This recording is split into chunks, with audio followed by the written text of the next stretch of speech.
Сәбидің денсаулығы ол дүниеге келгенге дейін қалыптаса бастайды.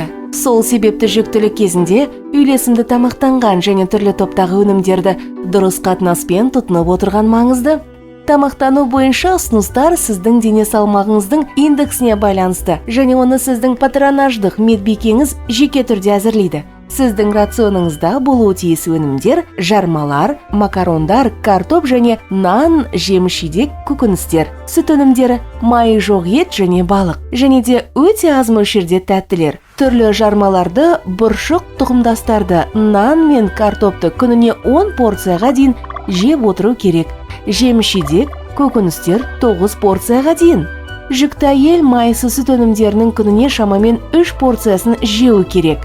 Және де ет немесе балықтың 3 порциясын тұтынып отыру тиіс. Зиянды тәттілерді пайдалы көмірсулармен алмастырыңыз. Тоқпасардың орнына көкөністер, кептірілген жемістер мен жаңғақтар жеңіз. Айтпақшы, шай болашақ сәбидің денсаулығы үшін аса зиян. Оны қант қоспай күніне бір ғана кесесін ішіп отыруға болады. Өз емханаңыздағы патронаждық медбикеге хабарласыңыз. Ол дәл сізге сай келетін және сәбиіңіз үшін пайдалы болатын тамақтану пирамидасын құрастырып береді.